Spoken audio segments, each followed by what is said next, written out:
pour commencer, je voudrais situer, d'où je parle et comment j'ai été amenée à m'intéresser à Blumenberg. Alors, d'où je parle, ça me paraît important de le préciser, en tout cas pour moi, c'est une sorte de précaution oratoire, qu'il m'importe de faire. Je ne suis pas philosophe, comme, je pense vous le savez tous ou à peu près. Je travaille sur la littérature française des temps modernes, enfin du début des temps modernes, de la du XVIe et XVIIe siècle et je m'intéresse à l'histoire, littéraire. Mais il se trouve que dans dans ce qui m'intéresse en particulier, ce sur quoi je travaille principalement, c'est, l'expression de la pensée figurée l'expression et la pensée figurée à cette époque et ceci conçu comme grande hypothèse, transversale, qu'il existe une pensée par figure et une pensée de la figure propre à la période moderne. Avec donc certaines caractéristiques. Évidemment, la pensée figurée existe, depuis très longtemps, bien avant la période moderne et existe encore de nos jours. Mais à la période moderne, elle a certaines caractéristiques qui lui sont propres. Et notamment que, au-delà des questions où on a l'habitude de la voir, apparaître, comme des questions, dans le champ poétique, rhétorique, ou esthétique, elle informe tous les domaines du savoir. Or, un des nœuds fondamentaux et je dirais pragmatiques de cette pensée figurée, est l'usage de la métaphore ou des métaphores, donc l'usage de cette imprégnation métaphorique que l'on relève dans certains types de discours. Donc les métaphores ou réseaux métaphoriques récurrents, hein, qui se déclinent d'ailleurs visuellement et verbalement. Alors en outre, et on va le voir dans un instant, cette manière d'envisager la métaphore débouche presque naturellement chez Blumenberg sur une théorie de l'inconceptualité. Pour le dire vite, alors je vais développer plus longuement tout cela, hein, dans un instant. Mais je pose ici juste le cadre. Donc pour le dire, vite, la métaphore pense ce que le concept ne peut pas penser, ce qui ne peut pas être conceptualisé. Ceci permet de saisir, sans le réduire, l'indéterminé constitutif de la figura, hein, de la figure, et sur lequel, indéterminé sur lequel, comme beaucoup parmi vous le savent, j'ai commencé à travailler récemment, avec d'autres ici qui sont, réunis d'ailleurs, aujourd'hui. Donc Blumenberg ne pouvait pas tomber, heu, mieux. Donc ceci voilà, hein, pour bien situer l'optique, dans laquelle je me place pour cette présentation. Alors d'où, une présentation d'abord générale que je vais faire, de sa vie, son œuvre, mais aussi sa situation à lui dans l'histoire de la philosophie, ainsi que des grandes problématiques qu'il aborde. Donc je vais d'abord faire ce panorama général. Je prends pour hypothèse aussi que dans votre grande majorité, vous ne connaissez pas grand-chose à Blumenberg. Je suis désolée pour ceux qui le connaissent mieux, mais voilà, je pense que c'était important de retracer, cette vue, générale. Alors pour faire cela, ceci dit, j'ai abondamment puisé dans un petit ouvrage, qui est ici, de Jean-Claude Monod, qui s'appelle tout simplement Hans Blumenberg et je ne remercierai jamais assez Jean-Claude Monod d'avoir, écrit ce petit livre, qui est très concis. Je n'ai pas travaillé qu'à partir de ce livre-là. Bon, j'ai lu aussi, de Blumenberg, j'ai lu des préfaces de traducteurs et cetera, mais celui de Monod est vraiment très bien, très utile. Donc après avoir fait cette présentation générale, je me concentrerai sur 2 aspects, qui peuvent nous intéresser en particulier, enfin qui en tout cas nourrissent ma propre recherche. C'est-à-dire que je procéderai exactement de la même manière que je ne l'ai fait, avec la présentation d'autres, penseurs, pour ceux qui étaient là, précédemment, comme Ricoeur, Marin ou Certeau, hein. Présentation générale et puis après se concentrer sur des choses qui m'intéressent moi particulièrement, comment je pourrais l'utiliser et donc c'est sa métaphorologie ou l'exploration,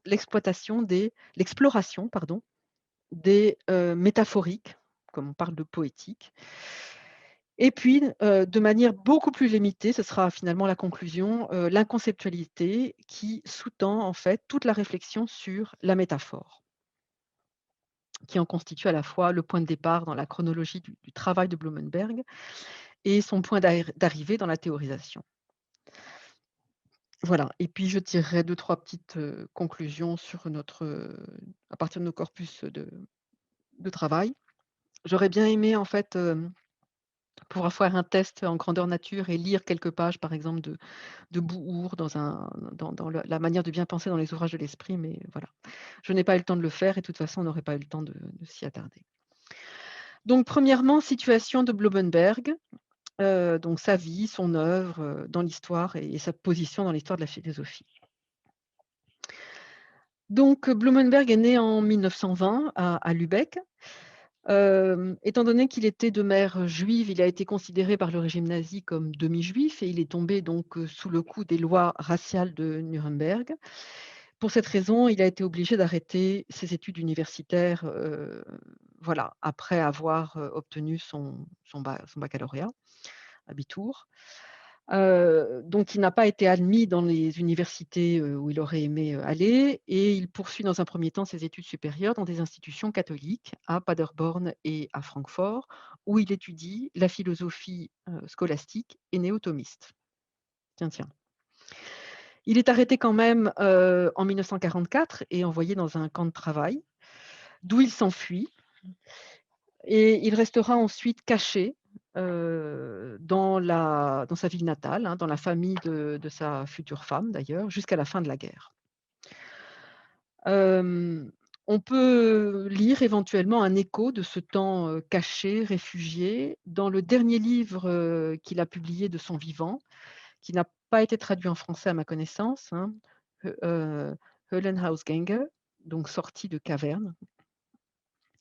En tout cas, il me semble que, voilà, ces éléments de contexte au moment de sa formation intellectuelle peuvent être intéressants. Voilà, il n'y a pas qu'une formation universitaire, il y a aussi toute une série d'éléments de vécu qui me semblent peuvent, éclairer, pas expliquer parce je commence pas à me rentrer dans ce genre de choses évidemment, hein, mais en tout cas peuvent éclairer, au moins sa position, comme on va le voir un peu, pas marginale, mais en tout cas très libre, dans le paysage philosophique de son temps. Alors, juste après la guerre, en 1947, il obtient son doctorat en philosophie à Kiel, donc avec une thèse intitulée «Contribution au problème de l'originalité de l'ontologie médiévale scolastique». Et puis dans la même université, en 1950, il obtient son habilitation, qu'il fait en fait sous la direction d'un ancien assistant de Husserl, Ludwig, Landgrebe. Et là, évidemment, c'est une habilitation, dans le voilà, dans la phénoménologie. Donc la thèse est intitulée «La distance ontologique, une recherche sur la crise de la phénoménologie de Husserl».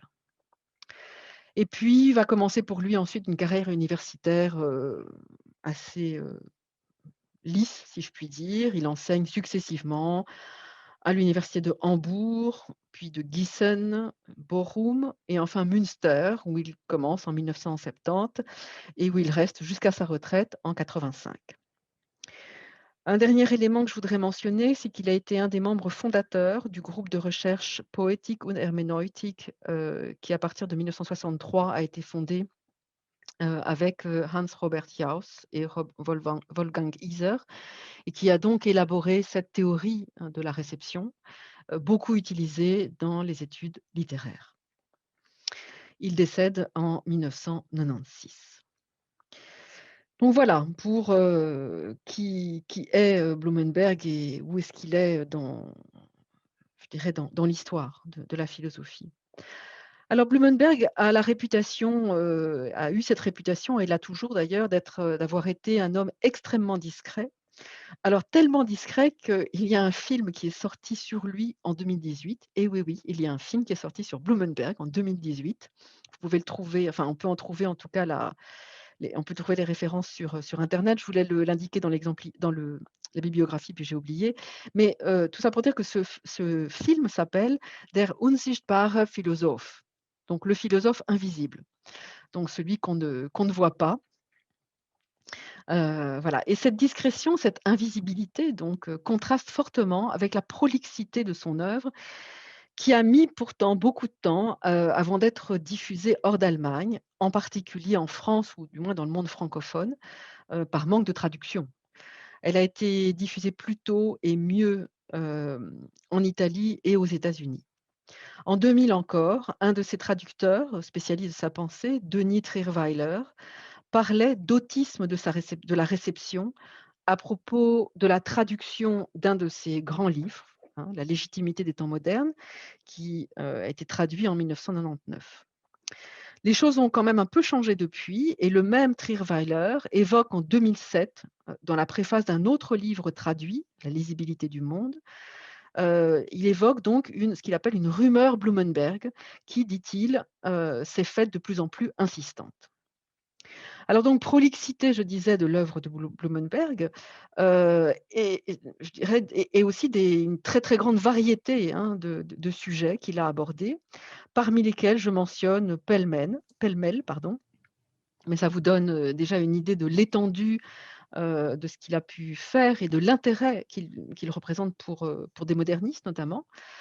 Donc parmi tous ces sujets, modernité et sécularisation, la philosophie de l'histoire, histoire des sciences et des technologies, philosophie du langage et rhétorique, esthétique et théorie littéraire, anthropologie philosophique, théologie, la pensée du mythe, etc. Cette œuvre est certainement de premier abord déroutante.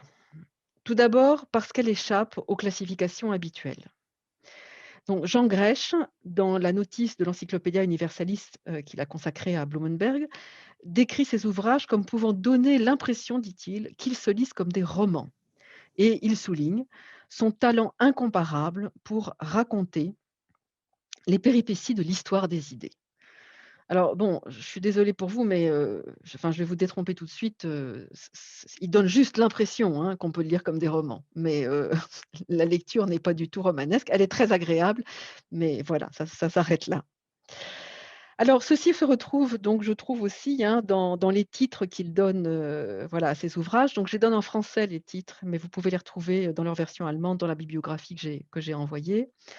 Donc on a, Naufrage avec spectateur, Le souci traverse le fleuve ou encore Le rire de la servante de Thrace. Un de ses critiques qualifie même son écriture de torrentielle. Et cette écriture est en effet, ça il faut le souligner, tout à fait singulière. Elle n'est jamais anodine, je trouve. Il fait même preuve parfois d'humour, hein. Il joue un peu avec son lecteur, ce qui n'est pas désagréable. Sa pensée se présente ainsi sous un tour non systématique, parfois proche de l'aphorisme. C'est le cas notamment dans le livre, Le souci traverse le fleuve, que je n'ai pas lu du tout en fait, mais je m'appuie sur ce que j'ai lu dans Monod.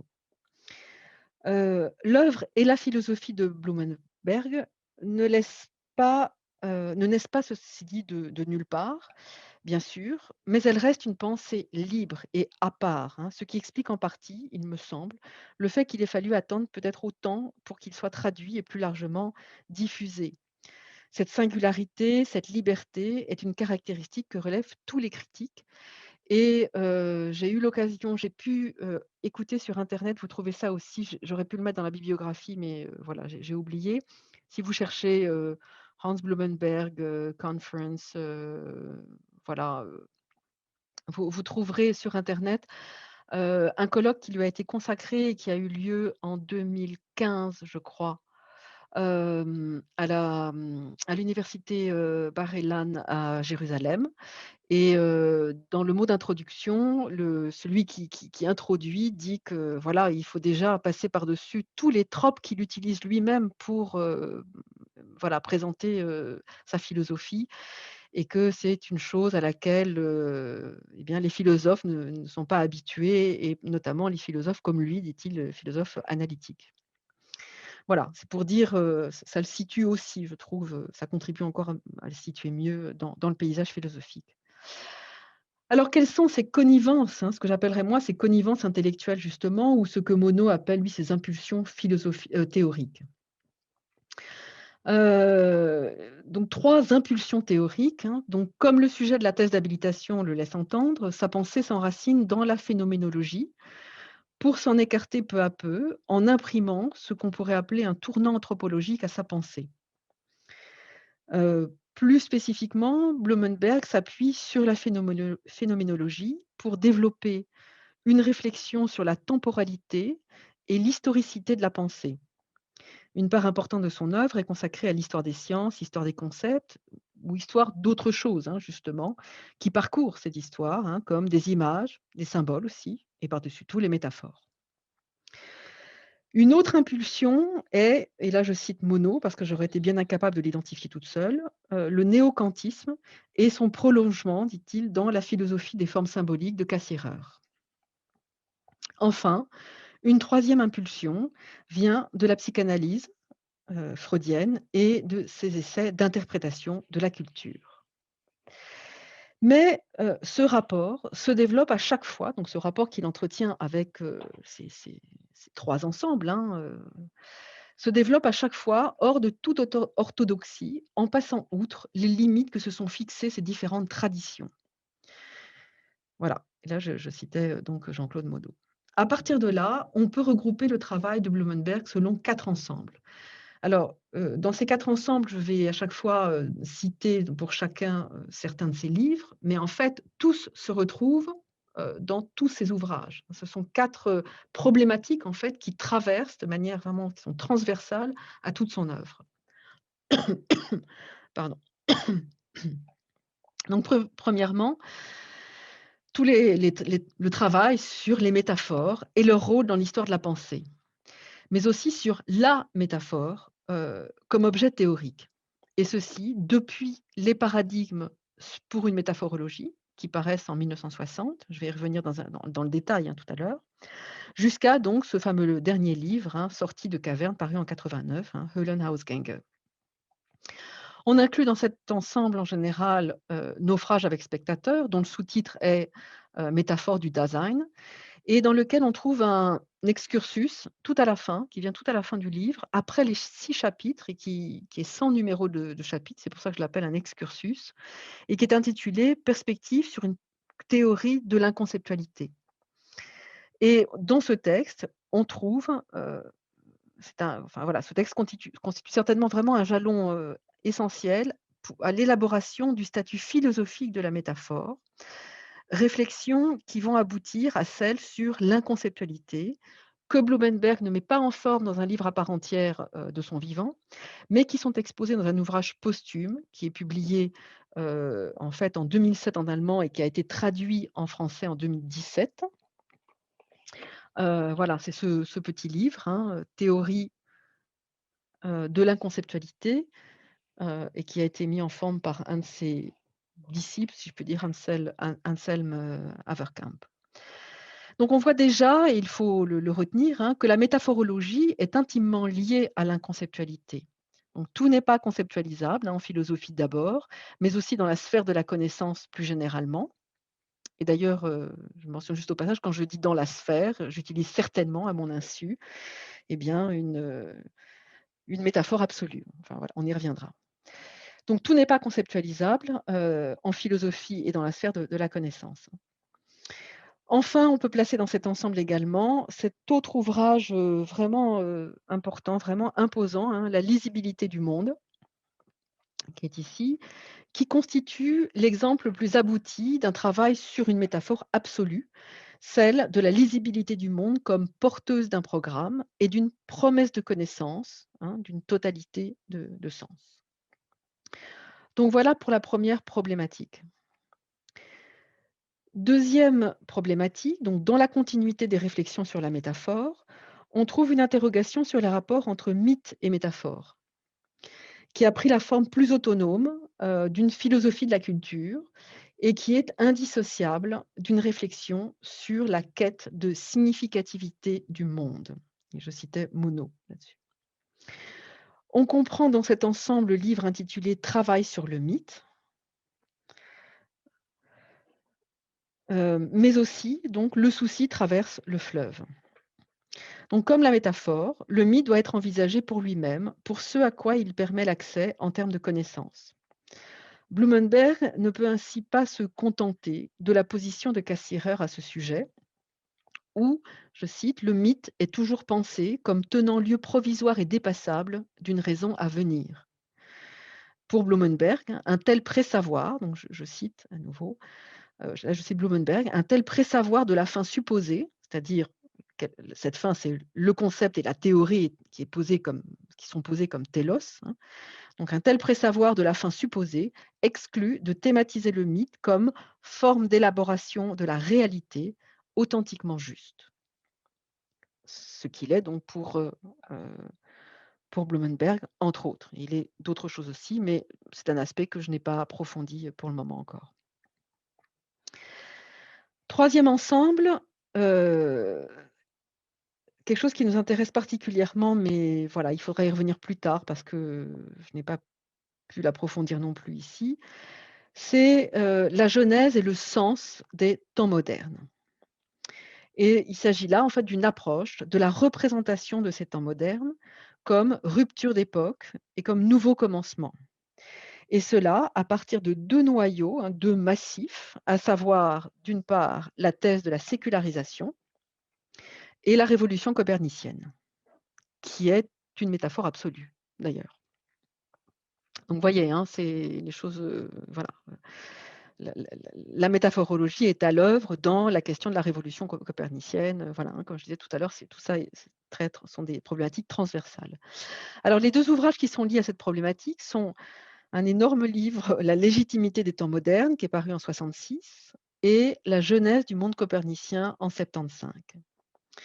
C'est ici qu'intervient sa critique de ce qu'il appelle ou ce qu'on appelle, je n'ai pas, bien saisi là, le théorème de la sécularisation. Hem et j'aurais aimé vraiment pouvoir en discuter et je le ferai à l'avenir d'ailleurs avec des théologiens ou des historiens de la théologie, parce que c'est un livre, voilà, auquel voilà, je n'ai pas réussi à comprendre, pour le dire très très franchement et donc c'est pour ça aussi que je ne suis pas allée tellement plus loin là-dessus.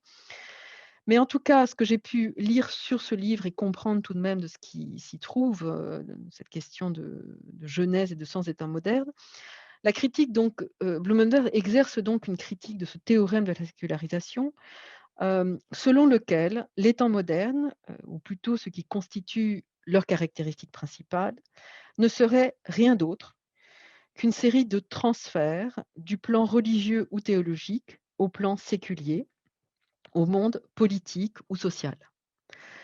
Et cette critique est élaborée, par Blumenberg à l'encontre notamment, de Carl Schmitt, principalement, mais aussi de Max Weber. Et là, je vais citer, Grech, Jean Grech, donc dans cette notice de l'Encyclopédia qui dit, voilà: «Hans Blumenberg rejette catégoriquement toute interprétation de la modernité qui ne voudrait voir dans ces grands thèmes que le sous-produit sécularisé de la théologie chrétienne». Et donc, lui voit plutôt la modernité comme, au contraire, une réaction à ce qu'il appelle l'absolutisme théologique. Donc je poursuis la citation. La modernité scientifique réhabilite la curiosité théorique méprisée par les philosophes hellénistiques et dépréciée par les pères de l'Église. Les figures contrastées de Nicolas de Cuse et de Giordano Bruno illustrent les différentes manières de franchir le seuil d'une époque nouvelle et les enjeux de la révolution copernicienne, qui est elle aussi une métaphore absolue. Fin de citation. Voilà pour ce troisième ensemble. Un dernier ensemble enfin, le quatrième, consiste s'attache aux interprétations du temps à la fois du temps individuel et du temps du monde et du rapport évidemment entre les 2, hein, l'histoire constituant la catégorie intermédiaire entre ces 2 temporalités. Et l'ouvrage qui aborde cette problématique, le plus explicitement est, Temps de vie et temps du monde, paru en 86. Mais on retrouve bien sûr ces interrogations dans La légitimité, des temps modernes et dans la genèse de la révolution copernicienne. Donc en conclusion à cette première partie qui va me servir de transition vers la deuxième partie, donc sur la métaphorologie, je voudrais, évoquer ce que Denis Trierweiler, donc que je mentionnais tout à l'heure, hein, qui est donc un autre de ses lecteurs et de ses traducteurs aussi, dit du projet, de toute l'œuvre de Blumenberg, qui pour lui, donc ce projet, hein, n'a qu'une seule visée et cette visée permet d'éclairer tous ses livres dans leur variété, à savoir rapporter la perception du réel au monde vécu de l'homme. L'enjeu, dit-il, donc Trierweiler dit cela, l'enjeu est donc la définition que l'on donnera du concept de réalité. Ce concept de réalité, eh bien Blumenberg cherche à l'appréhender en élaborant une théorie de la narrativité, qu'est la métaphorologie. La métaphore est, donc, pour en donner déjà une définition, on va dire, d'approche, hein, et j'ai beaucoup aimé, donc je cite Trierweiler, donc la métaphore est la chambre noire de l'esprit qui constitue le dispositif permettant la traduction et la réalisation des pensées.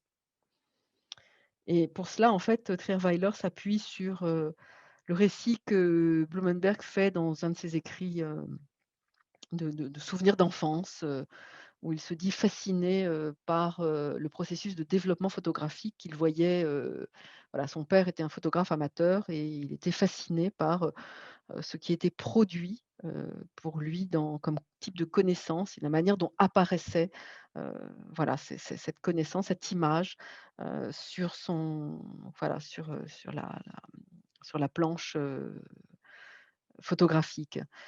Et donc voilà, Denis Trierweiler fait cette équivalence, entre ce souvenir et cette fascination et la manière dont fonctionneraient les métaphores dans l'esprit, et dans la pensée. Donc voilà, je m'intéresse donc deuxièmement à cette métaphorologie. Alors le livre le plus pertinent est évidemment «Les paradigmes pour une métaphorologie» et c'est ce que je vais utiliser essentiellement. Que je vais désigner à partir de maintenant par paradigme, hein. Quand je dis les paradigmes, je fais référence à ce livre-là.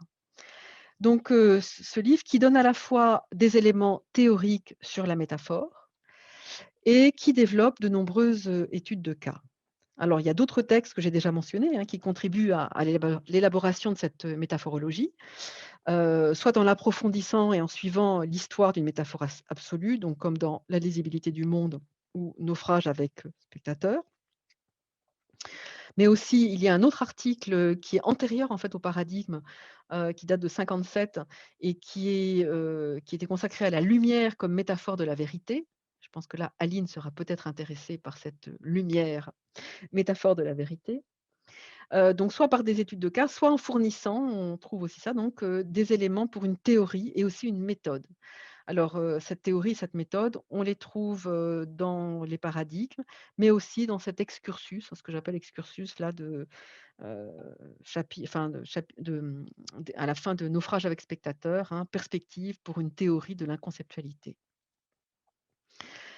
Donc les paradigmes paraissent en 1960, tout d'abord dans une revue, dans la revue, Archiv für Begriffsgeschichte, qui est une revue qui a alors pour objectif d'élaborer une histoire des concepts et ceci dans l'autre objectif encore plus, lointain, de poser les fondations d'une, d'une hi d'un dictionnaire historique de la philosophie. Voilà, donc au début, en fait, Blumenberg, voit la métaphorologie comme une méthode subsidiaire pour l'histoire des concepts. Alors on va voir, hein, évidemment cette position subit une évolution, profonde, cette position subit une évolution, profonde. Cette inclusion des métaphores, dans une histoire, des concepts n'est en effet pas sans poser problème. Alors d'abord présentée comme aide ou comme domaine auxiliaire, la métaphorologie de Blumenberg va peu à peu se dégager du biais téléologique qui établit que l'on va du mythos au logos, hein, dans l'histoire de la pensée, que la fin ou le progrès de la connaissance doit mener au concept, afin de dégager une univocité du sens.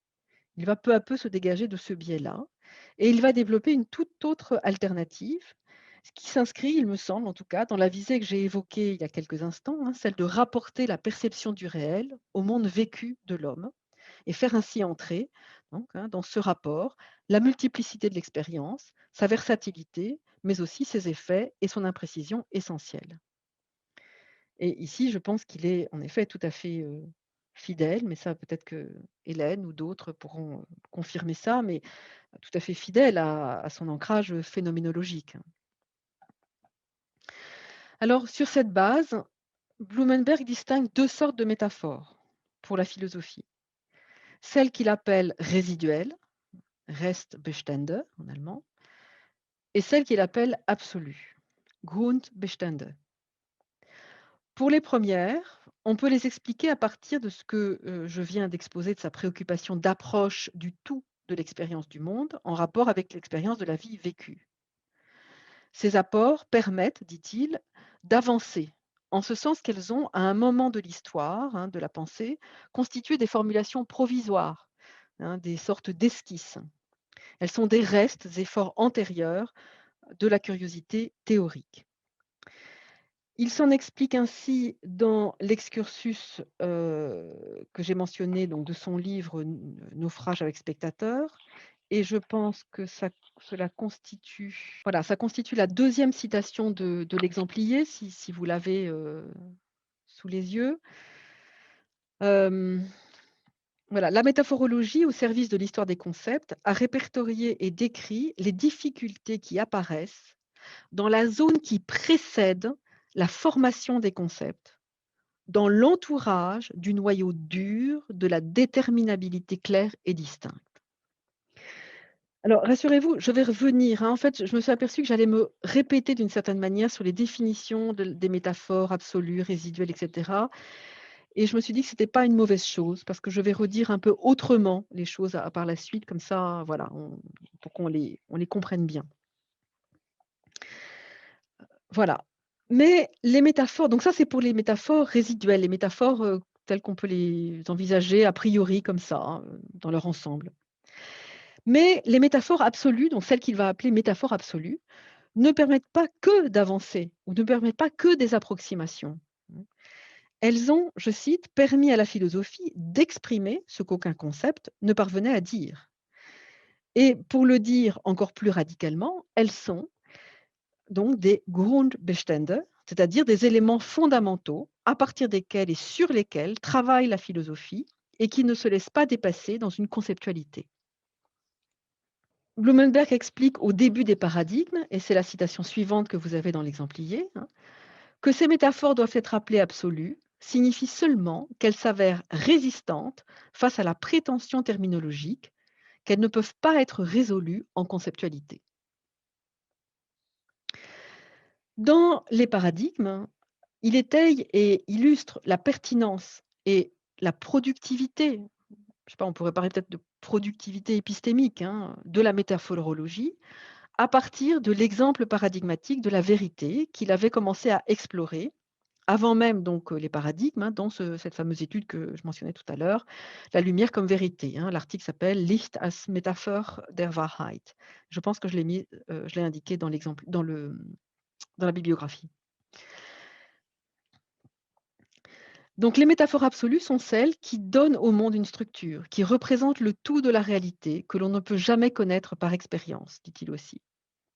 Alors, outre la lumière comme métaphore de la vérité, on peut citer comme autre métaphore qu'il a analysée en détail, la vie comme navigation et ses limites et périls, comme le naufrage, l'univers comme cité, polis, au sens grec, le monde comme théâtre, comme horloge, comme être vivant, comme organisme, et bien sûr le monde comme livre, mais aussi le monde comme cosmos. Et là, je le cite aussi dans les paradigmes, il dit que le monde soit un cosmos fut une des décisions constitutives de notre histoire intellectuelle, une métaphore dont le sens originaire a toujours été sous-entendu. Ça, c'est une dimension importante, le fait que, en de nombreuses occasions, en fait, nous ne décelons plus le fait qu'il s'agit que nous parlons par métaphore ou que, des théories aient été développées à partir d'une métaphore. C'est quand même un des points essentiels, Mais je vais aussi, voilà, on va y revenir là-dessus au fur et à mesure.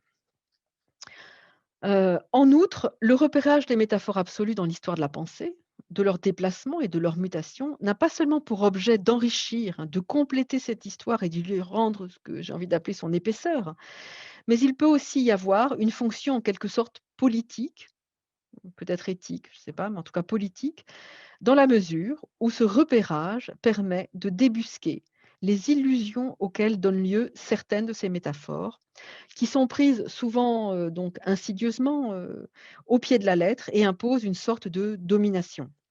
Alors c'est le cas, par exemple, pour des notions inconnaissables, hein, dans leur totalité, comme, je sais pas, la vie, l'histoire, le temps, le monde. Who knows, hein? On dit que l'histoire est animée, par exemple, par une intention ou par une vie propre, ou qu'elle avance, qu'elle décline, et cetera. Il y a ainsi, dit-il, des métaphoriques d'arrière-plan, c'est-à-dire l'usage implicite d'une métaphore, hein, dont la métaphorologie doit dévoiler les effets de suggestion ou de domination. C'est quand même des éléments, je trouve, assez importants, hein. Alors, maintenant c'est là où je vais commencer à me «répéter» entre guillemets, je vais redire certaines choses, mais un petit peu différemment, en, décrivant un petit peu comment se présentent les paradigmes, pour une métaphorologie. Donc on a tout d'abord, on a une introduction et 10 chapitres. Donc on a d'abord une introduction qui pose les principes théoriques de la métaphorologie et 10 chapitres qui sont certes des études de cas, mais qui, ce faisant, retracent l'histoire de la philosophie à partir des lignes de fond métaphorologiques. Blumenberg déplie ainsi successivement la métaphorique de la vérité puissante, puis de la vérité nue, les métaphoriques de la terra incognita et de l'univers inachevé, les métaphoriques organiques et mécanistes d'arrière-plan et la métaphorisation du cosmos. Euh, un chapitre est consacré au rapport entre mythe et métaphore, et un autre, c'est le dernier, au rapport entre métaphore géométrique principalement et symbolisme, voire au passage en fait de la métaphore au symbole, hein. Quand est-ce qu'on a affaire à une métaphore et quand est-ce qu'on a affaire à un symbole, ou quand est-ce que la métaphore devient symbole chez certains auteurs. De la même matière, ça je n'en parlerai pas là, mais comment est-ce qu'une métaphore devient topos? C'est aussi une différenciation qu'il fait, hein, voilà, et ce sont des différenciations évidemment importantes à faire, hein. Alors le début des paradigmes, je l'ai trouvé extrêmement frappant, car il commence par une fiction. Donc c'est là en effet où on pourrait voir une sorte de qualité, romanesque, hein. Il commence par une fiction historique, celle en fait de la réalisation complète du programme fixé par Descartes dans le discours de la méthode, et notamment de la réalisation de la première règle, à savoir, et je le cite, le parfait achèvement de la terminologie, non je l'ai pas mis dans dans l'exemplier, pardon. Donc le parfait achèvement de la terminologie qui capte la présence et la précision du donné dans des concepts définis. Et je poursuis la citation. Dans cet état final, le langage philosophique serait purement conceptuel au sens strict. De ce point de vue, toutes les formes et tous les éléments du discours figuré, au sens le plus large, s'avéreraient provisoires, hein, au sens de la morale provisoire voilà, de Descartes, et logiquement dépassables. Donc fin de la citation. Si ce programme avait abouti, donc l'historicité en aurait été atteinte et comme annulée, rendue inutile, puisqu'on serait arrivé à une sorte de définition idéale, hein, on serait totalement dans la pure idéalité. Donc voilà, l'historicité serait devenue donc non nécessaire, voire encombrante.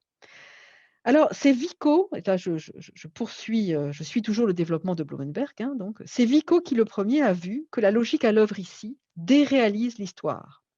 Et Vico lui a opposé une logique de l'imagination, et Blumenberg d'ajouter, et là c'est, la citation suivante dans votre exemplier: «La tâche générale d'une logique de l'imagination prévoit aussi, et même exemplairement, de traiter du discours figuré, de la métaphore, qui jusque-là ne relevait que du chapitre des figures de la rhétorique.»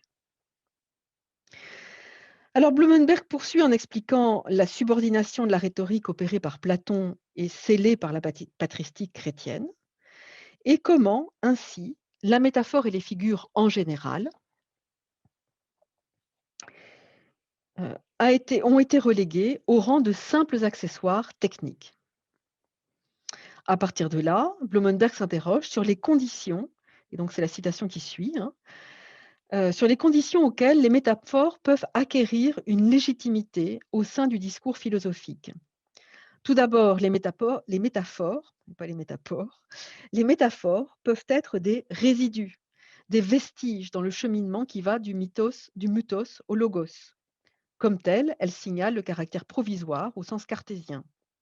Mais d'autre part, Et d'abord, à titre purement hypothétique, les métaphores peuvent également être des éléments constitutifs fondamentaux du discours philosophique, des transferts que l'on ne peut pas ramener à l'authentique, à la logicité.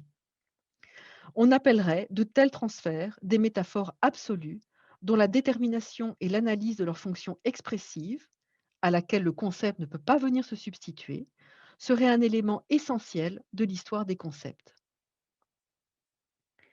Mais ce n'est pas tout. Attendez, j'ai perdu ma ligne. Mais ce n'est pas tout. Repérer l'existence de métaphores absolues jetterait un jour nouveau sur les métaphores rudimentaires évoquées d'abord, donc les métaphores résiduelles. Enfin, Blumenberg, donc fin de citation, hein. Enfin, Blumenberg termine cette introduction théorico-méthodologique en délimitant le champ d'action de la métaphorologie, d'abord en montrant que ces métaphores ont une histoire et ensuite en expliquant que, je cite, la mutation historique, et c'est la citation suivante dans l'exemplier, la mutation historique d'une métaphore fait apparaître la métacinétique des horizons de sens et des manières de voir historiquement déterminées, à l'intérieur desquelles les concepts connaissent des modifications. La métaphorologie cherche à atteindre le soubassement de la pensée, le bouillon de culture des cristallisations systématiques. Blumenberg précise encore la pertinence des métaphores absolues, de leur vérité historique au chapitre 2, et je trouvais important de le placer ici. Vous avez la citation également. Dans un sens très large, leur vérité est d'ordre pragmatique. En tant que repère pour des orientations, leur contenu détermine une attitude. Elle donne une structure au monde, elle représente la totalité de la réalité dont on ne peut jamais faire l'expérience et que l'on ne peut jamais entièrement appréhender. Elles indiquent donc au regard historique les certitudes, les conjectures, les jugements de valeur fondamentaux et porteurs, à partir desquels se sont régulées les attitudes, les attentes, les actions et les omissions, les espérances et les déceptions, les intérêts et l'indifférence d'une époque. Donc voilà comment se présente je dirais, l'ouverture de la métaphorologie. Alors rassurez-vous, je ne vais pas continuer comme ça sur l'ensemble des paradigmes, mais je voudrais plutôt, ensuite, ce que j'ai fait, c'est que je me suis attachée à essayer de repérer, dans les paradigmes, les éléments de méthode qu'ils donnent pour aborder cette métaphorologie, pour développer une analyse métaphorologique. Parce que ça ne va pas de soi, en fait, hein, ce n'est pas si évident. Alors, ce faisant, je donnerai quelques éléments du contenu, hein, de son livre. Mais voilà, il fallait choisir entre, plusieurs choses et il m'a semblé plus intéressant de vous donner finalement des éléments, pour construire un outil, pour vous-même, hein. Alors tout d'abord, voilà, donc question de méthode, si on veut dire, cette partie. Comment repérer les métaphores à l'œuvre dans la pensée? Donc Blumenberg prend l'exemple de la vérité puissante, c'est au chapitre 1, principalement à partir, je le cite, hein: «La métaphore aristotélicienne d'une vérité qui se fraye son chemin d'elle-même et qui devient une expression, très appréciée par la patristique pour désigner la doctrine chrétienne». Donc fin de citation. Ainsi, la force de la vérité qui s'impose d'elle-même et à laquelle personne ne peut véritablement se soustraire, devient, comme une sorte d'évidence. Alors, je vais parce que là, je trouve que c'est vraiment intéressant pour comprendre comment il pratique. Je vais lire, je vais prendre, donc c'est les pages 18 et 19 en fait des paradigmes. Donc où il explique comment donc cette force de la vérité qui s'impose, on le voit à l'œuvre à la fois dans l'œuvre enfin dans les textes de Lactance, enfin d'abord chez Plotin et puis chez Lactance et puis chez Anselme de Canterbury. Et puis il arrive à Thomas d'Aquin. Et voilà ce qu'il dit. Donc, dans le commentaire du De Anima de Thomas d'Aquin, nous retrouvons la formule aristotélicienne quand il est dit d'Empédocle et de Platon qu'ils ont été amenés à leur doctrine relative à l'âme parce que euh, ils étaient comme contraints par la vérité. euh, ils atteignaient cette dernière comme en songe. Voilà, je passe. Voilà, ici l'ambiguïté de vérité n'est absolument pas un jeu de mots. Thomas. Voilà, et cetera. Bon, je passe une petite partie, mais surtout ce qui nous intéresse, et ça c'est, l'avant-dernière citation de la page 1, hein, que vous avez. Cela ressemble à un énoncé dénué d'image. Donc en fait, apparemment, il n'y a pas de métaphore là-dedans, hein. Cela ressemble à un énoncé dénué d'image, purement terminologique, à de la scolastique pure. Donc, mais en y regardant de plus près, on se rend compte que cet énoncé s'oriente clairement selon un arrière-plan métaphorique que nous proposons d'appeler modèle implicatif. Cela signifie que dans leur fonction évoquée ici, il n'est pas nécessaire que les métaphores se manifestent dans la sphère d'expression du langage, mais un ensemble d'énoncés forme soudain une unité de sens si l'on peut hypothétiquement accéder à la représentation métaphorique directrice sur laquelle ces affirmations sont susceptibles d'avoir été relevées. Voilà, donc il n'est pas nécessaire, hein, voilà, c'est une approche, il ne faut on peut chercher évidemment les images et les métaphores dans un texte, mais il faut parfois, être plus rusé, si je puis dire, et identifier et s'interroger sur, certaines tournures ou certains types d'énoncés, heu, voilà, qui pourraient se rapporter à une métaphore, ouais, on pourrait dire originelle, en fait, à une métaphore absolue, dont ces énoncés seraient, les manifestations, j'aurais presque envie de dire, seraient presque les symptômes, pour, parler dans une autre terminologie. Alors ensuite, il y a la nécessité également de croiser 2 types d'analyse. Ce qu'il appelle la coupe longitudinale et la coupe transversale. Bon, j'ai pas tout à fait compris longitudinale, transversale, mais bon, j'ai compris ce qu'il voulait dire et je vais le traduire autrement. Ça, c'est au début du chapitre 3. Il faut à la fois, en fait, combiner le repérage en des points différents de l'histoire de la circulation de la métaphore et également combiner ça, donc ce repérage sur différents points de l'histoire et dans le repérage dans la sphère d'expression d'un penseur ou d'une époque. Donc en fait, il faut combiner, autrement dit, hein, la synchronie et la diachronie. C'est ainsi que dans ce chapitre 3, il donne l'exemple de la représentation de la vérité chez Lactance, précisément, dit-il, parce qu'il n'est pas un penseur de premier plan. Et c'est là où il fait d'ailleurs de l'humour parce qu'il dit: «Je pense que personne ne me disputera, de travailler sur ce penseur, sur ce philosophe». Alors, en outre, la transversalité, hein, l'analyse transversale consiste à mettre en évidence la diversité des domaines dans lesquels s'applique la même métaphore et qui démontre la cohérence du modèle auquel obéissent tous ces énoncés. Troisième indication méthodologique, c'est le type de travail qu'il faut mener sur les textes. Donc, Blumenberg précise et c'est la dernière citation de l'exemplier, hein, qu'une étude métaphorologique isolée ne suffit pas à mettre en évidence ce sentiment spécifique, voilà, ce sentiment spécifique qui se manifeste au cours des premiers siècles de la modernité et qui a pour objet la proposition entre le connu et l'inconnu, entre l'ancien et le nouveau encore à venir. Bon là, il parle d'un domaine spécifique, enfin voilà, il parle en fait de la terra incognita et de l'univers inachevé. Mais ce qui m'intéresse ici, c'est l'idée qu'il ne suffit pas, de mener une étude isolée, pour mettre en évidence quelque chose de particulier. Heu, voilà, en fait, en menant cette, étude, spécifique, voilà, elle fait uniquement ressortir l'étrange préalable théorique. Les métaphores livrent le champ au sein duquel des études terminologiques auraient à donner le détail. Hein. Donc en fait, il y a, tout un travail d'approche. Il ne s'agit pas seulement d'étudier finalement le champ, enfin le réseau métaphorologique, mais il faut voir aussi là où elles indiquent le champ de terminologie qu'il faut étudier. Ce qui amène à étudier des énoncés dépourvus d'images. Mais on retrouve une certaine terminologie qui, en arrière-plan, est liée à une métaphorique. Voilà, j'espère que vous saisissez.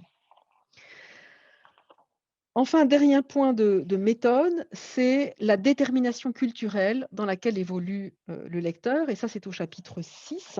Vous n'avez pas la citation dans l'exemplier, donc c'est à je vous le dis si vous voulez le retrouver, c'est à la page 84, heu, des paradigmes et c'est sur le sens du donc c'est dans le chapitre 6, qui s'intitule métaphorique, organique et mécaniste d'arrière-plan, et où il s'interroge sur notamment, les enfin, il prend l'exemple du mot «machine», hein. Donc il dit, voilà: «Il faut se demander si ce dualisme», hem, je excusez-moi, je reprends la citation un peu en amont pour que vous compreniez, un petit peu ce dont il est question. Alors, mais avant de voir déjà, au moins dans cet antagonisme entre des métaphores organiques et des métaphores mécanistes, pardon, le fragment d'une systématique, une systématique assurée de la métaphorologie, il faut se demander si ce dualisme n'appartient pas déjà lui-même à la détermination historique de notre perspective. Et là, il donne son exemple et que je trouve, extrêmement, important pour nous et d'ailleurs pas seulement important pour la métaphorologie, hein, plus important en général. Si par exemple, dans un texte historique, nous rencontrons l'expression machina ou un de ses dérivés, machine, machina, etc., il est très difficile pour l'interprète moderne de se libérer de ces représentations de machine et de s'approprier le contenu représentatif beaucoup moins spécifique de l'ancien terme. Voilà, donc c'est une difficulté supplémentaire évidemment quand on parle, je dirais en termes d'image ou qu'on parle d'image. C'est le fait que, ces images évoquent évidemment pour nous, voilà, nous on nous parle de machine, ben, je ne sais pas, je vais penser à un ordinateur par exemple, je vais penser, je ne sais pas, à des machines, électrifiées, électroniques, bon voilà. Ce qui n'a absolument rien à voir avec la machine, il parle de Lucrèce, hein, voilà, hein, Machina Mundi. Évidemment, on est loin du compte. Donc, je dirais plutôt c'est une précaution méthodologique, mais c'est une attention qui doit être tout de même, tout à fait, gardée à l'esprit et j'ajouterais, ou par rapport à ce que dit Blumenberg, je préciserais que, par exemple, si l'on s'intéresse à des réseaux, métaphoriques ou à une métaphorique particulière, qui se développe à la période moderne, il importera, de regarder, ce que j'appelle toujours la réception, j'en ai déjà parlé je crois récemment, réception à double foyer. C'est-à-dire que il y a, la métaphore de base, on va dire, d'où elle est là où elle a été peut-être premièrement, formulée, comment elle circule, les termes, l'image en elle-même, ce qu'elle peut évoquer, à la période moderne par rapport à ce qu'elle évoquait initialement et l'image, ce qu'elle nous évoque nous à l'heure actuelle, hein. Donc il y a, ces éléments-là, enfin ces différenciations à faire, de façon très très importante, je pense. Alors voilà, donc dernière chose, et je vais m'arrêter dans 5 minutes à peu près. Heu, que pouvons-nous en faire nous-mêmes, hein, nous, voilà. Alors, et là, bah, voilà, par exemple pour le projet, Scholart, le projet que nous avons, en ce moment sur, des questions de scolastique et là je remercie Ralph, voilà, qui ne pouvait pas assister maintenant à cette présentation, mais je le remercie de la suggestion. Bah, par exemple, quand on a trouvé, hein, dans nos textes, notamment dans nos textes de scolastique, la métaphore récurrente, hein, presque obsédante, de certaines opérations de la pensée sur un modèle artistique, plastique. Hem, alors on ne les trouve pas seulement dans les textes scolastiques, mais enfin là, c'était assez fort. Eh bien, voilà, ici, on a peut-être la constitution d'une métaphorique spécifique, dont on peut supposer, ou du moins dont on peut faire l'hypothèse, qu'elle s'inscrit dans le déploiement d'une métaphore absolue. Et une métaphore absolue qui court, dans l'histoire, certainement depuis Platon d'ailleurs, hein, de cette, conception de la pensée sur un modèle artistique. Mais donc, étudier les manières dont sont déclinés, ces réseaux métaphoriques ou de la manière dont est déclinée cette métaphorique, eh bien, voilà, peut nous donner, voilà, peut nous renseigner un petit peu sur, le peut-être autrement, sur la manière dont sont conçues, ces opérations de pensée. Du côté, de la poétique et de la ce que j'ai envie d'appeler théorie littéraire, bon avant l'heure, hein, il y a aussi une réflexion, aussi récurrente, hein, qui revient comme un leitmotiv, hein, et qui oscille toujours entre ces 2 pôles opposés de la fiction comme mensonge ou comme révélation, hein, mensonge ou révélation, révélation divine, qui pourrait être éclairée bien sûr par les déplacements successifs et les transformations des différentes métaphores pour parler de la vérité. Alors, Blumenberg aborde déjà une grande part de cette réflexion, notamment dans les paradigmes, hein. Même si le jeu est ici complexifié du fait qu'il s'agit aussi d'une réflexion sur les figures et sur les métaphores en particulier, hein, comme le dit Monod à un moment donné, la métaphorologie construit la théorie de sa pratique à partir de ses exemplifications. Ou pour le dire en termes plus mariniens, hein, par la métaphorologie, on élabore, ce que Louis Marin appelle des objets théoriques. Je ne pouvais pas laisser passer ça quand même. Alors, en guise de conclusion, donc vous voyez, ça va être très bref, hein, on passe donc de la métaphorologie à l'inconceptualité et cette évolution est très marquée dans l'excursus, donc placé à la fin du livre Naufrage avec spectateur, puisque Blumenberg dit, heu, pardon, depuis la publication des paradigmes dans Archives, rien n'a changé dans la fonction de la métaphorologie. Par contre, son objet de référence n'est plus le même, surtout du fait que la métaphore ne doit plus être prise comme un cas particulier relativement pardon, je reprends. La métaphore ne doit plus être prise que comme un cas particulier relativement restreint de l'inconceptualité. Voilà, donc vraiment, on aboutit complètement à cette histoire de la conceptualité et je voulais juste mentionner la fin, enfin la suite. Voilà, les métaphores ne sont plus considérées en priorité comme représentant la sphère qui sert de guide à des conceptions théoriques tâtonnantes, comme l'antichambre de la formation des concepts, comme un expédient au sein de langages spécialisés non encore consolidés, mais comme un authentique moyen de réaliser la saisie de contexte qui n'est pas réductible au noyau restreint de la métaphore absolue. Voilà, et donc c'est comme cela qu'on aboutit à l'inconceptualité. Alors, il y a 2 questions, ceci dit, qui restent ouvertes, pour moi. Et là, ce sera pour peut-être on pourra les aborder dans la discussion, 2 questions, auxquelles je ne peux pas répondre vraiment, mais qui me qui m'intéressent quand même, enfin, sur lesquelles je bute. C'est d'une part la relation entre la métaphorologie et les études sur l'imaginaire ou les imaginaires. En tout cas, telles qu'on les pratique au GEMK. Parce qu'en effet, j'ai réalisé du coup que quand nous parlons, dans ce qu'on fait, des imaginaires ou de l'imaginaire de, je sais pas, de la peinture ou que sais-je, de la sculpture, c'est pas tellement dans un sens, bachelardien ou durandien, enfin bon, c'est pas ou et encore moins, jungien. Hem, mais c'est vraiment c'est plutôt dans le sens du travail figural, hein. C'est plutôt dans le sens de tout ce qu'on a développé sur des questions de figurabilité, ce travail figural des réseaux d'images, hein, et donc des métaphores, dans les textes et dans les images. Voilà, donc comment relier les 2. Voilà, où pourrait être le pont? Où pourrait être, voilà, qu'est-ce qu'on peut faire des 2. Et l'autre question, et là c'est vraiment une question d'histoire de la philosophie et je pense que c'est pour ça que je n'ai pas les moyens d'y répondre, mais voilà, peut-être que quelqu'un parmi vous pourra le faire. Donc je me suis beaucoup intéressée, il y a quelques années et encore maintenant à Paul Ricoeur et à sa théorie de la métaphore. Hem, or, je n'ai trouvé aucune mention de Blumenberg, enfin de la métaphorologie de Blumenberg dans Ricoeur.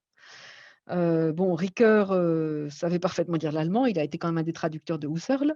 Hem, donc voilà, il pouvait lire, Blumenberg avant même qu'il soit traduit, en français. Les paradigmes ont été publiés avant la métaphore vive. La métaphore vive date de 75. Et en fait, j'ai vu dans les références bibliographiques, je crois que c'est de Temps et Récit, une mention d'un article de Blumenberg et c'est un article sur l'imitation de la nature et c'est tout, quoi. Donc voilà, alors qu'il me semble que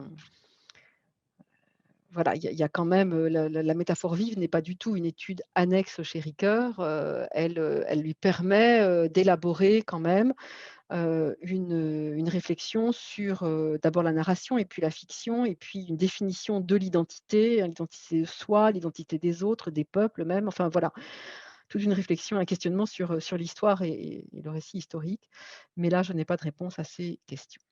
Voilà, et donc j'ai parlé un petit peu plus longtemps que je n'avais prévu dans ma répétition, mais je m'arrête ici. Voilà, bah, écoutez, on a du temps encore pour discuter, répondre à des questions. Donc j'ai vu dans la discussion, il y avait déjà, pas mal de questions. Donc 2 questions, une de Teodoro Katinis et puis, 2 remarques et questions de Naïs Girac.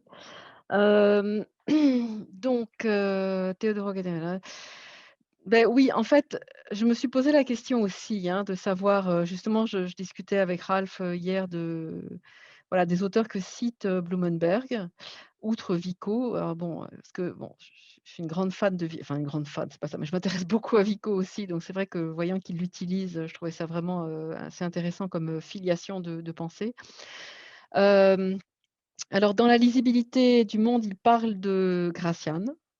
Mais évidemment, voilà, on se demande aussi si, Tesauro qui fait de la métaphore, cette espèce d'archi, enfin concept, mais non, enfin en tout cas, hem, enfin de ce qui permet de connaître par excellence quoi le monde, de le représenter et donc de le connaître.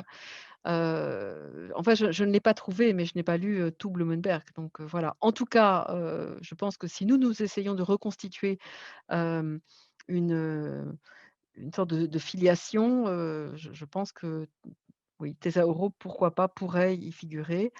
Hem, voilà, en tout cas, ça demande à être bien réfléchi aussi parce il y a des usages particuliers de la métaphore, durant la période moderne, notamment dans tout ce qui constitue tout ce qui est le corpus de l'expression figurée, hein, donc emblèmes, devises, symboles, et cetera et qui sont conçus comme outils de connaissance, vraiment. Donc voilà, à discuter et à réfléchir. Je ne sais pas si quelqu'un voulait ajouter quelque chose à ce sujet?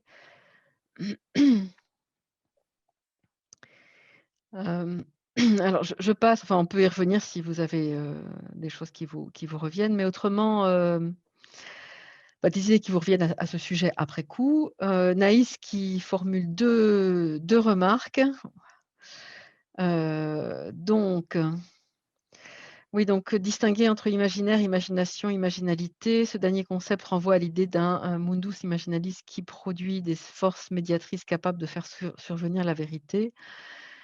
Oui, après ce que tu dis, bon, pour moi, c'est de l on est dans le domaine de la figurabilité. Je ne sais pas si voilà et donc ça, c'est clair que là, il y a en fait, quand j'évoquais, le lien avec l'imaginaire, c'était un petit peu voir comment, voilà, on pouvait faire le pont avec, toute ces l'analyse de ces images qui sont là comme, ces images, fantomales, on appelle les spectrales, enfin voilà, hein, qui font, surgir, sur leur fond, en effet, heu, certains aspects, du texte ou des images, que l'on ne peut identifier que quand on décèle, en fait, ce fond. Donc voilà. Ben, merci pour la suggestion. Peut-être qu'on pourrait en effet les voir de ce côté-là. Et alors, Jean-Louis Déotte, oui, je connais de nom, en fait, j'ai vu passer ça il y a très, très longtemps, mais je vois plus, mais oui, pourquoi pas?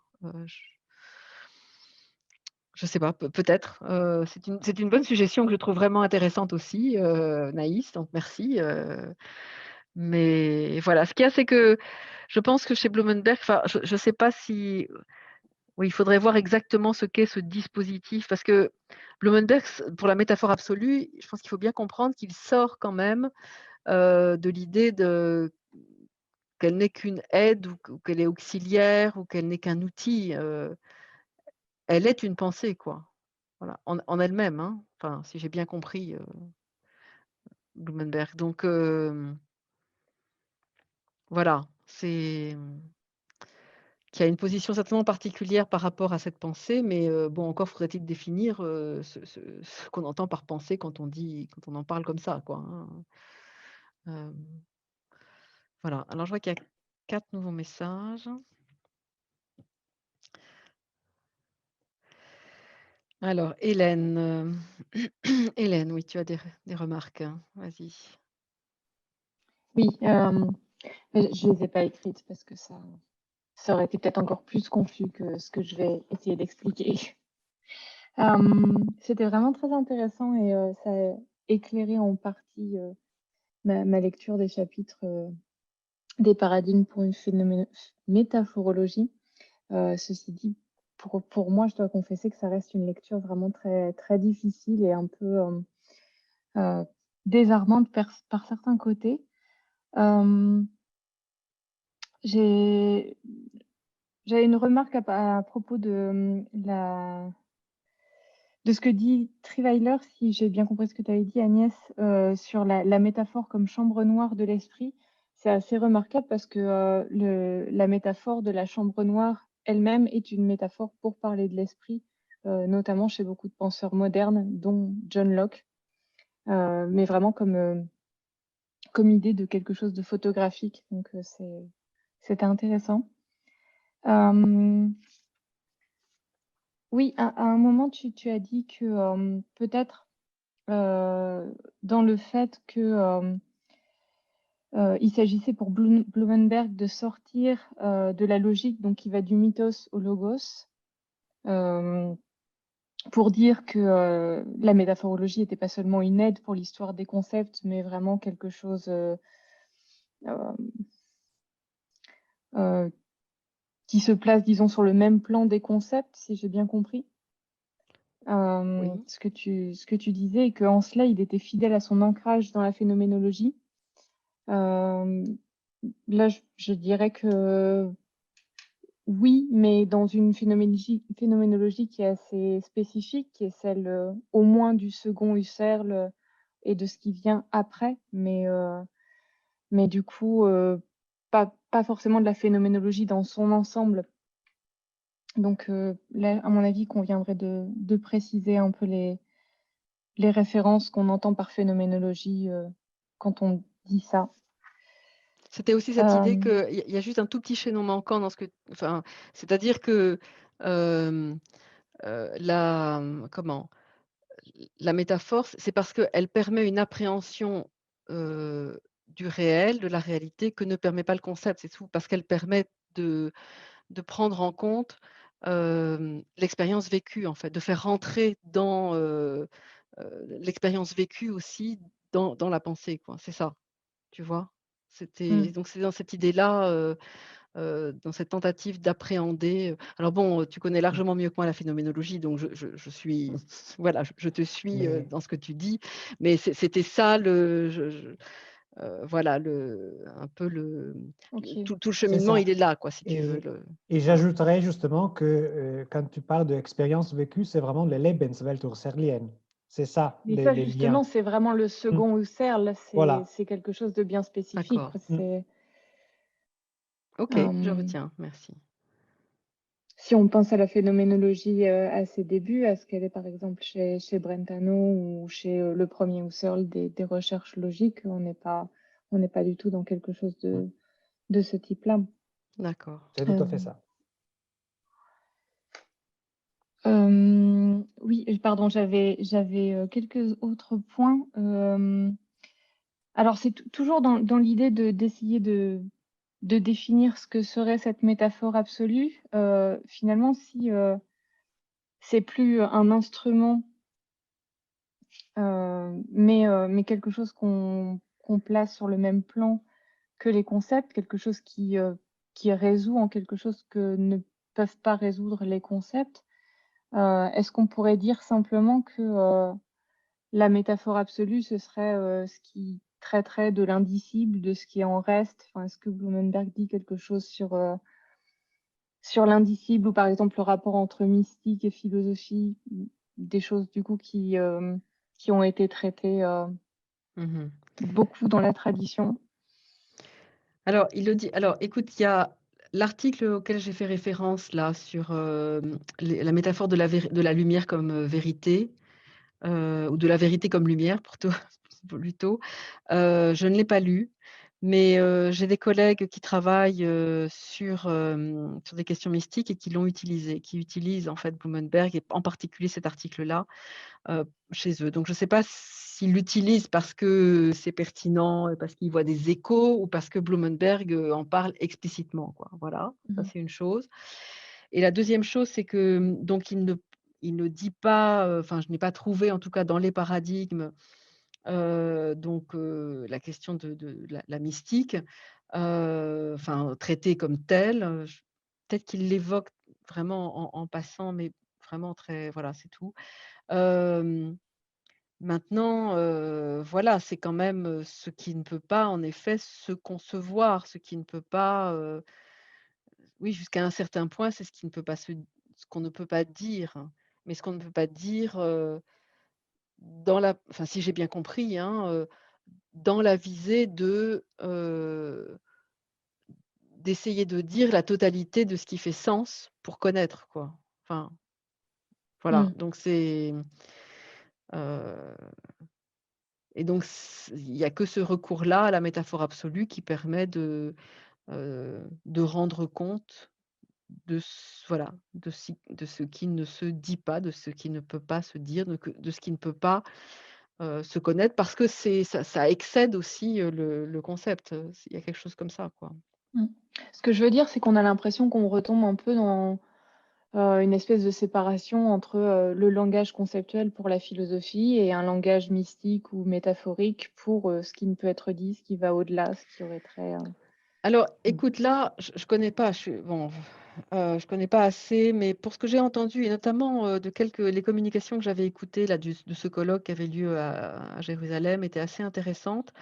Parce que du coup, ça me permettait aussi de continuer à situer Blumenberg, par rapport à ces questions-là, où il était très clair que, je pense que c'est quelque chose dont il essaye avec lequel il veut prendre ses distances. Tu vois? J'ai l'impression en tout cas. Je saurais pas te donner, de références précises, mais en tout cas, c'est ce qui avait l'air de ressortir, tu vois? De la même matière que bon, tout le travail sur le mythe, évidemment, est un travail très délicat. Surtout, il le fait juste après la Deuxième Guerre mondiale, où voilà, il y a des échos, voilà, politiques, qui voilà, qui peuvent être, problématiques quand même, et donc il a quand même cette volonté, voilà, de prendre ses distances, dans ce contexte-là, mais donc j'ai pas l'impression qu'il aille dans cette direction, même si nous, on peut l'utiliser quand même pour sur des corpus, voilà, mystiques ou mais voilà, je peux pas t'en dire plus, mais voilà, plus que ça, OK. ça c'est Si je peux, mais je veux pas me voler du temps trop pour la discussion, j'avais ben, juste une 2 dernière petites remarque ou questions. question et puis voir s'il y a d'autres qui en ont peut-être, hein? OK, alors je me Laura en suis aura je vois des questions, une question, oui, vas-y. cantonne juste à une seule autre question. À propos de Lactance, tu as dit qu'il l'utilisait, en disant que c'était pas un auteur de premier plan et je voulais savoir qu'est-ce que c'était l'argument ici exactement? Parce que est-ce que c'est quelque chose qui est Je sais similaire pas. à, par exemple, l'usage que fait Michel Foucault des minorès en disant, en gros, comme c'est des auteurs mineurs, ils ont tendance à expliciter ce que disent les auteurs qu'ils voudraient bien imiter, donc ils sont pratiques, ou est-ce que c'est un autre argument?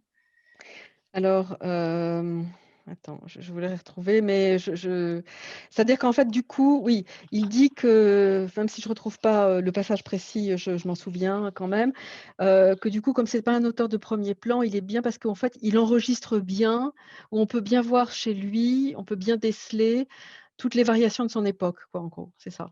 OK, Voilà. Bon, je merci. retrouve pas la citation précise, mais enfin, c'est ça qu'il dit, après, voilà. Donc, Mmh. voilà, et on pourra Merci beaucoup continuer à en pour tout. discuter, de toute Mmh. façon, après, mais je vais laisser, voilà, j'ai moins l'occasion Bien d'entendre sûr. Laura que toi, Hélène, donc Laura, tu voulais dire, quelque chose? Et merci à vous deux pour ces interventions très belles, très riches. J'aurais une question pour Stefano et puis une question pour vous deux peut-être parce que ça rejoint la question de l'inconcevable, voilà, euh, de l'inconceptuel et puis plus loin pour la question de l'indéterminé. Donc merci Stefano pour cette référence qui concerne Blumenberg et le rapport aux études visuelles, comme on dit. Enfin, Et je voulais savoir si on peut continuer un peu, on peut prolonger cette réflexion aussi du côté de la formulation d'une position de regard à partir du texte de Blumenberg. On a compris que, grâce à votre présentation, que Blumenberg, il est important pour une réflexion qui met l'image au centre de la réflexion actuelle.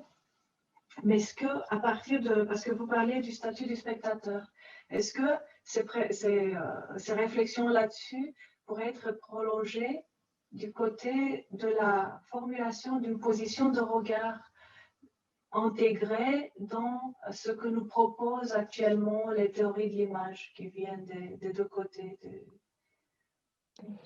Ben, merci pour cette question, tout à fait. Tout à fait. Et ça, c'est, comme j'avais dit au tout début de mon intervention, une des raisons de mon intérêt personnel justement pour Blumenberg. Parce que c'est justement, c'est une voie pour aussi parcourir cette thématique de la position du spectateur et par rapport à l'œuvre qui va au-delà, pour ainsi dire, des théories politiques ou anthropologiques qui sont par contre les voies qui ont été parcourues justement par les visual studies anglo-américaines ou aussi la réflexion d'une bulle d'anthropologie à la Hans Belting. Donc, je pense que chez Blumenberg, on voit vraiment une alternative aussi, tout à parcourir dans ces structures précises et surtout historiques, parce que ça c'est intéressant, que Blumenberg à la vraie fin a toujours un ancrement historique, donc très très ponctuel. Donc ça c'est vraiment très très, je dirais, utile pour des historiens de l'art justement qui veulent chercher justement à voir aussi à des changements, des mutations dans les temps d'une même problématique. Donc, bien sûr, avoir, pour ainsi dire, le tracé fait par Blumenberg de cette thématique justement de rapport de sujet par rapport à l'objet, parce que c'est ça que je trouve au cœur justement d'un livre comme Naufrage avec spectateur. Vous comprenez bien justement que ça donne aussi une matière de réflexion justement pour imaginer comment le spectateur justement se rapporte à l'œuvre d'art dans un contexte qui parfois justement est comment on peut dire, articulé par les mêmes références culturelles, philosophiques, historiques mentionnées par Blumenberg. Donc, c'est vraiment une lecture, je dirais, très riche et très intéressante. Donc, oui, ma réponse est oui. et même peut-être nourrissante pour nous, sujet de regard aujourd'hui, comment on regarde, comment on Oui, regarde aujourd'hui. oui, parce que comme disait Agnès, effectivement, chez Blumenberg, il y a un niveau historique, historien des idées, un niveau anthropologique, au point que justement, il y a des livres de Blumenberg qui sont considérés plutôt des textes d'anthropologie philosophique.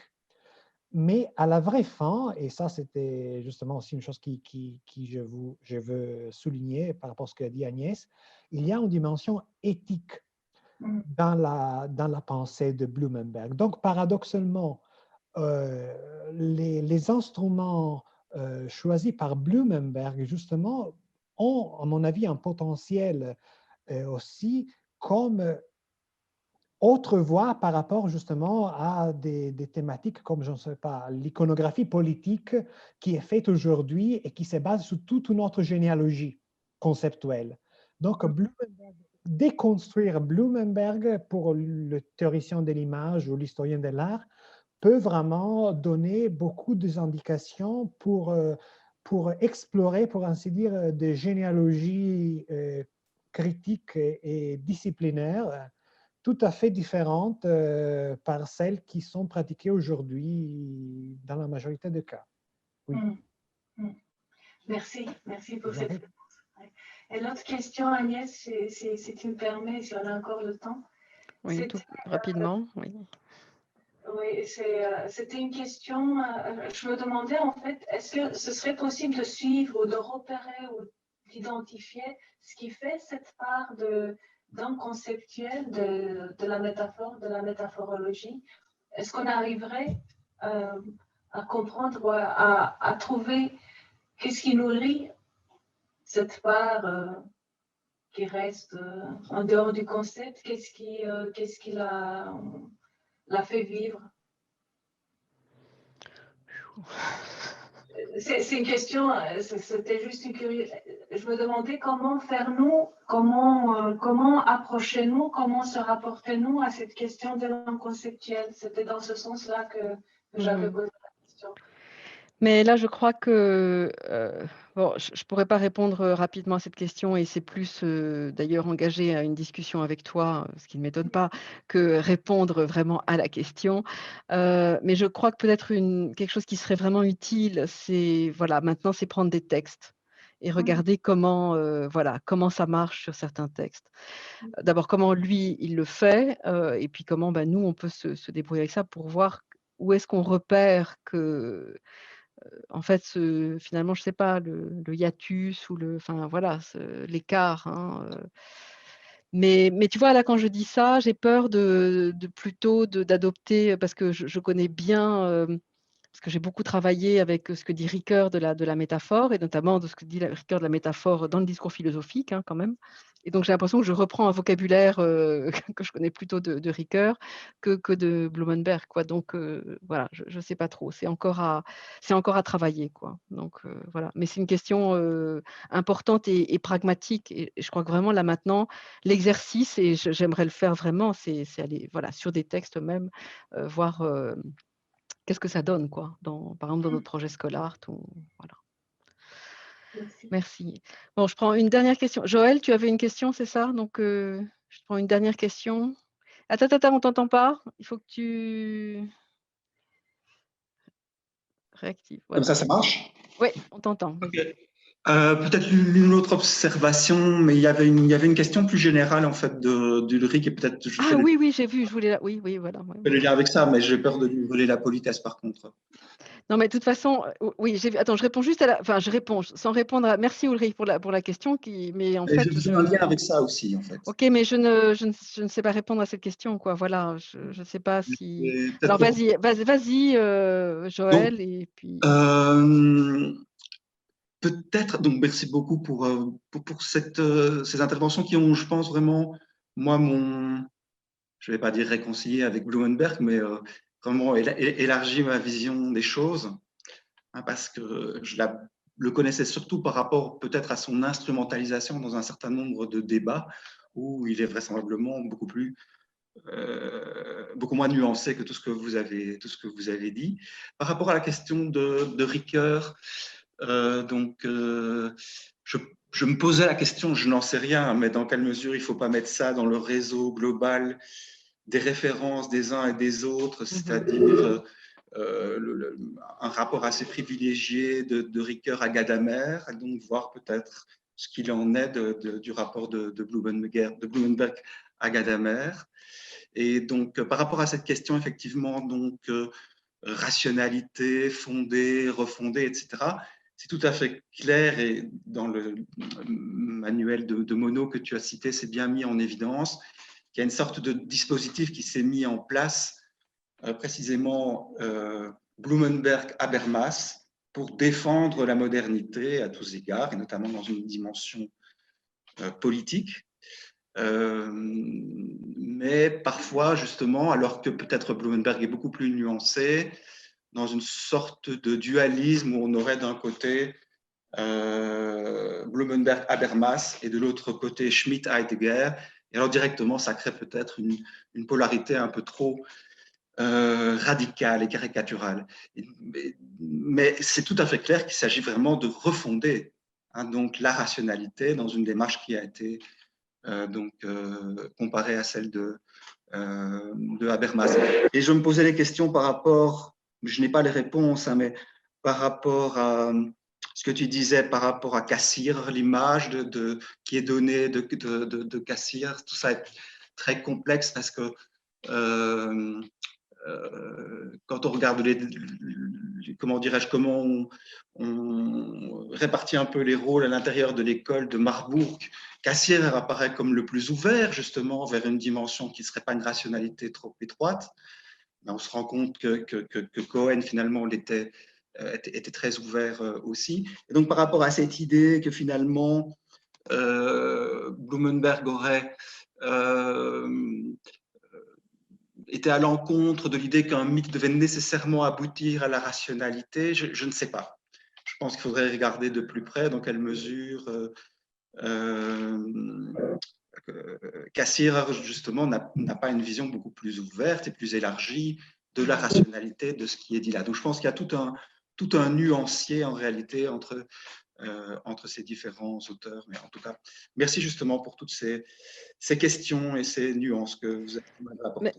Mais écoute, bon, déjà, comme ça, tu réponds un peu à la, à la question de Ulrich, merci, à laquelle je suis incapable de répondre. Et donc, vous l'avez compris, c'est bien pour ça que j'ai bien précisé au début que je ne suis pas philosophe, donc je sors totalement de ma zone de confort ici. Et ce qui m'intéresse, c'était la métaphorologie, voilà, et pour les raisons que j'ai expliquées. Et donc une grande partie de ce que j'ai présenté, s'appuie sur ce que j'ai pu lire et encore je n'ai pas lu, là tout ce que voilà, tout ce qu'il y a sur Blumenberg et j'ai déjà pu voir qu'il y a, voilà, bien évidemment des désaccords, des choses nouvelles qui émergent. Je sais qu'il y a quelqu'un qui travaille, je pense, en Angleterre, c'est Angus, Nichols, un truc comme ça. Un gars qui travaille sur la pensée politique, de Blumenberg, qui a voilà, enfin donc voilà. En tout cas, Joël, si tu as des références à me donner ou on pourrait en discuter, voilà, pour peut-être nuancer en effet certaines positions. Mais c'est aussi pour ça qu'il y a certains aspects de son œuvre sur lesquels je ne m'engage pas. Voilà, parce que je suis incapable de le faire, hein. Mais Non, c'était juste l'image qui est renvoyée de Cassirer. Donc, je pense oui, qu'ils oui, d'accord. OK, sont un OK, petit je peu dans vois. dans cette même idée, justement, de concilier la rationalité, la métaphore, le mythe, etc., sans pour autant basculer dans quelque chose qui serait problématique. Mmh. C'est comme ça, en tout cas, que je les voyais. Merci. OK, merci. Merci Joël. Voilà, bah, écoutez, il est 16h11. Je sais pas, voilà, je pense on avait prévu, 2 heures donc voilà, c'est déjà très gentil que vous soyez restés, en grande partie, connectés. Je pense qu'on va devoir arrêter là. Merci beaucoup. En tout cas, merci pour votre présence, pour vos questions, voilà, qui sont toutes, vraiment très, très en tout cas, moi, j'aimerais continuer à travailler, sur Blumenberg, donc ça permet de continuer à y travailler de façon, un peu, rationnelle justement et dans certaines directions, voilà, à éclaircir. Donc l'enregistrement de ce séminaire est enregistré. Voilà, si vous souhaitez, y avoir accès, moi je peux le diffuser si Stéphano est d'accord, parce que je ne suis pas Oui, toute tout à seule à fait. avoir, parlé en fait. Heu, donc heu, donc voilà. Et autrement, ben, on se retrouve, pour, je sais pas, je ne sais pas quand, mais pour il y a de prochains séminaires, prochainement. Vous êtes, si vous êtes là, c'est que vous êtes sur les listes de diffusion du JAMCA, donc voilà. Merci beaucoup et donc à très bientôt, hein.